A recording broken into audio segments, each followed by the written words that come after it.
Fala, torcedor tricolor! Seja bem-vindo ao Fatos Tricolor. No nosso último vídeo sobre o pior time da história, vocês quase me bateram nos comentários. O motivo? Eu esqueci de alguns ídolos ao contrário que marcaram época no Morumbi. Pois bem, o clamor popular foi ouvido. Prepare o coração e o lenço, porque o reservado de luxo chegou. Hoje, a gente monta a parte 2 do show de horrores do São Paulo. E prepare-se, nossa muralha do multiverso. Finalmente, deu as caras. No gol, a disputa foi brava, mas a nostalgia traumática venceu. Muitos pediram e ele está aqui. Denis, foram anos na sombra do mestre. E quando a chance veio, o resultado foi um festival de saídas em falso e defesas espalmadas para dentro da área. Após a aposentadoria de Ceni, Denis assumiu a titularidade, mas cometeu falhas importantes, especialmente na Copa Libertadores de 2016, que geraram desconfiança na torcida e mídia, com falhas evitáveis, não conseguindo transmitir a mesma segurança que o nosso mito. Nas laterais, o caminho sempre esteve aberto. Na direita, o homem que custou 13 milhões e entregou... Bom, ele entregou muitos escorregões. Orejuela! Um mistério da natureza como ele conseguia cair sozinho em lances cruciais. O jogador foi alvo de vaias da torcida em derrotas importantes, incluindo clássicos, o que levou o clube a estudar seu afastamento em determinado momento. Em 4 anos, com diversos empréstimos, Orejuela participou de apenas 23 jogos. Marcando um gol e uma assistência pelo tricolor, chegou com status de titular, mas nunca conseguiu engrenar, alternando momentos de instabilidade e não se firmando na equipe. A compra foi vista como um mau negócio devido ao alto valor investido e ao salário elevado, parte de uma folha salarial que o clube tentou reduzir. Já na esquerda, se na parte 1 tivemos o Clemente Rodrigues, agora resgatamos um trauma das antigas. Lino, quem viveu o início dos anos 2000, sabe, era o lateral que marcava por Wi-Fi e deixava uma avenida com pedágio grátis para os adversários. Era frequentemente criticado por deixar espaços nas costas, sendo considerado um lateral mais ofensivo do que defensivo. Em um São Paulo que buscava consistência, sua fragilidade defensiva em jogos importantes foi alvo de questionamentos. Apresentava atuações oscilantes, alternando bons jogos no apoio com partidas em que cometia erros técnicos ou táticos, o que aumentava a exigência da torcida por um jogador que fosse sólido, tanto na defesa quanto no ataque. Algo que Lino teve dificuldades em consolidar. Agora, respira fundo, porque a zaga do desespero chegou. Vocês imploraram por ele e aqui está o capitão do nosso exército. Lucão, o símbolo de uma era onde a torcida já começava o jogo com o coração na mão. Aquele recuo de bola contra o rival ainda dói na alma de muito tricolor. Especialmente no início, era criticado por ser considerado mole ou inseguro em lances de bola aérea e divididas devido a falhas consecutivas. O zagueiro tornou-se alvo frequente de vaias no Morumbi. Em 2015, chegou a chorar após ser vaiado, gerando uma onda de proteção por parte do elenco do São Paulo. Apesar dessas críticas, Lucão teve momentos de titularidade e chegou a ter o apoio de técnicos como Rogério Ceni em 2017, antes de deixar o clube. Ao lado dele, para completar o caos, Jean Holt, uma dupla que tinha um incrível poder de transformar qualquer atacante comum em craque de Copa do Mundo. Ele é frequentemente lembrado por torcedores em listas de contratações que não deram certo ou de jogadores que não deixaram saudades, sendo citado ao lado de outros nomes que tiveram passagens apagadas pelo Morumbi, devido ao baixo aproveitamento e ao retorno médico de outros defensores. O São Paulo optou a devolvê-lo à Ponte Preta, apenas 2 meses após sua contratação, sem exercer a opção de compra. O nosso meio-campo é puro custo-malefício negativo. Começamos com Wesley. Veio do rival com um status de estrela ganhando um caminhão de dinheiro e entregando absolutamente nada, além de muitas vaias. O jogador era frequentemente criticado por sua apatia em campo e pela falta de uma função clara, alternando entre volante e ponta sem se destacar em nenhuma. A relação com a arquibancada foi de forte hostilidade. O episódio mais crítico ocorreu em 2016, quando ele foi um dos jogadores agredidos por torcedores que protestavam contra a fase ruim do time no Campeonato Brasileiro. Agora um mito que chegou de helicóptero e sumiu no ar. E com vocês, Sierra! O próprio Sierra admitiu que teve sérias dificuldades de adaptação ao futebol brasileiro. Logo no início, sofreu uma lesão muscular que o afastou dos gramados por um período considerável, impedindo-o de ganhar ritmo em um time que era o atual bicampeão mundial. Ele encontrou uma concorrência interna muito forte e um elenco recheado de estrelas. Por não conseguir se firmar como titular absoluto, fez apenas 16 jogos e um gol, segundo alguns registros. Acabou perdendo espaço e sendo rotulado por parte da torcida como uma contratação bombástica que não vingou. Em 1995, temendo perder sua vaga na seleção chilena para a Copa de 1998, por estar na reserva do tricolor, ele pediu para retornar ao seu país, sendo negociado com um Colo-Colo. E fechando o setor, ele que divide opiniões pelo que fez fora de campo. Daniel Alves, que deixou uma dívida gigante e pouquíssima saudade no futebol tricolor. É frequentemente citada por analistas e torcedores como um dos piores negócios da história do clube, com críticas que vão desde o alto custo financeiro até o comportamento extracampo do atleta. Apesar de lampejos técnicos e da conquista do Paulistão 2021, sua atuação como armador era considerada lenta e produtora de muitos erros de passe por parte de críticos e torcedores.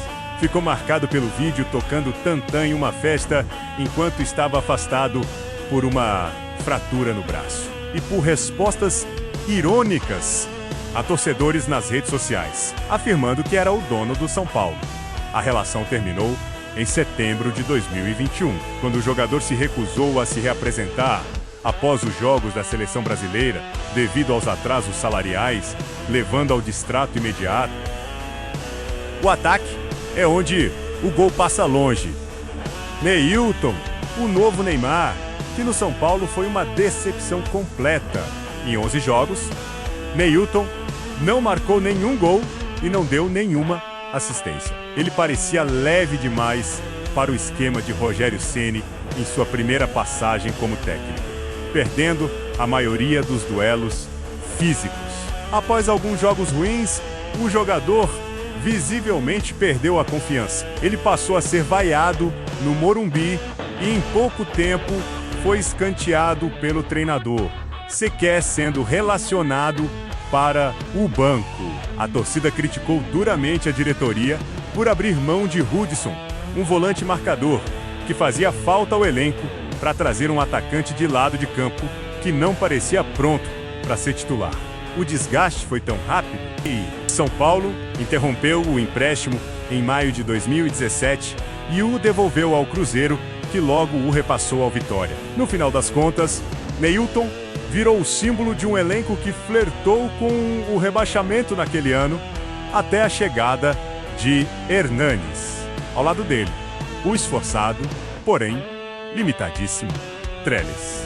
Corria muito, mas a bola parecia brigar com o pé dele. Como centroavante, o número de gols foi muito baixo. Em sua primeira passagem, em 2018, marcou apenas 6 gols em 38 jogos. No total pelo clube, foram apenas 7 gols em mais de 50 partidas, uma média baixíssima para a posição. Trellis era criticado por ser um jogador pesado e com dificuldades no domínio de bola e na finalização de primeira, embora corresse muito e ajudasse na marcação, que lhe rendeu alguns elogios de treinadores, como Diego Aguirre. Ele falhava no momento decisivo dentro da área. Após perder espaço, o São Paulo tentou negociá-lo em definitivo devido ao seu salário e tempo de contrato. Ele passou por empréstimos ao Internacional de Porto Alegre, retornando ao Morumbi em 2021 sob o comando de Crespo, mas novamente sem convencer, sendo criticado por ocupar espaço de garotos da base. Ele acabou virando o rosto de uma era em que o São Paulo apostava em jogadores medianos de clubes menores que não conseguiam subir o nível técnico do elenco principal. Para finalizar a lista, nós temos que falar sobre um dos negócios mais bizarros e decepcionantes da história recente do clube, o atacante Chiesa. Passagem dele pelo Morumbi em 2016 foi o verdadeiro significado de um desastre completo, rápida, cara e totalmente sem gols. O São Paulo buscou o jogador em janeiro daquele ano, cercado de enorme expectativa. Ele vinha de uma temporada espetacular pelo Bahia, onde marcou impressionantes 29 gols em 50 jogos. Confiante de que traria o novo homem-gol do time, a diretoria tricolor abriu o bolso e pagou cerca de $1 milhão para tirá-lo do futebol chinês. Para aumentar ainda mais o peso, ele recebeu a mística camisa 9, que tinha acabado de ser deixada por Luiz Fabiano. Mas a realidade no Morumbi foi bizarra. O técnico Edgardo Bauza não conseguiu encaixar Chiesa na sua formação ideal e tentou improvisá-lo aberto pelas pontas, o que destruiu totalmente o rendimento do atleta. Para piorar a situação dele, o argentino Jonathan Calleri chegou logo em seguida, tomou a posição de titular absoluto e começou a empilhar gols de forma avassaladora, incomodado com um banco de reservas e alegando falta de adaptação tática. Chiesa não quis brigar por espaço e preferiu forçar publicamente a sua saída do clube.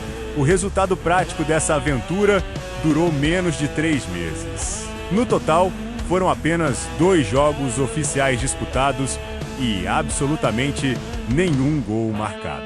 Em março daquele mesmo ano, ele acabou sendo negociado com o Vitória.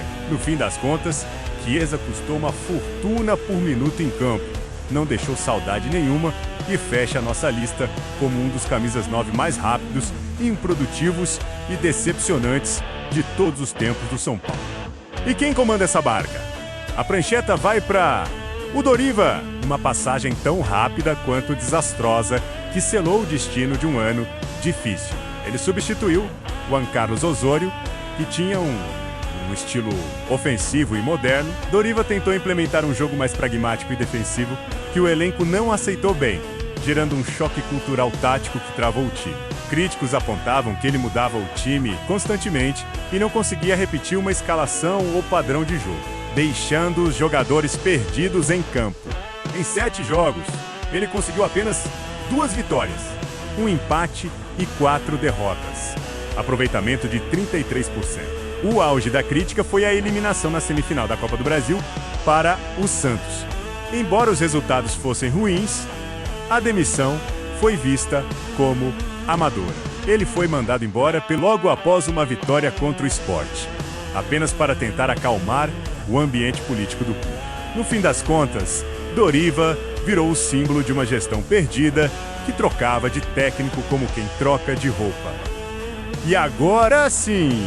Juntando os nomes da parte 1 com esses da parte 2, nós montamos a maior coletânea de traumas de diferentes épocas que o Morumbi já viu. Uma verdadeira seleção de decepções espalhadas pela história.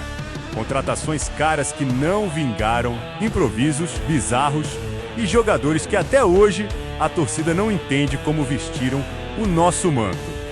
Mas a corneta não para por aí. Do jeito que o nosso time atual anda jogando e tomando decisões ultimamente, os caras estão fazendo uma força danada para render uma parte 3 rapidinho.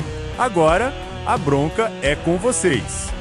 Olhando esses nomes das duas partes, qual jogador te deu mais raiva de ver em campo? E tem alguém do elenco atual que já está pedindo passagem nessa lista?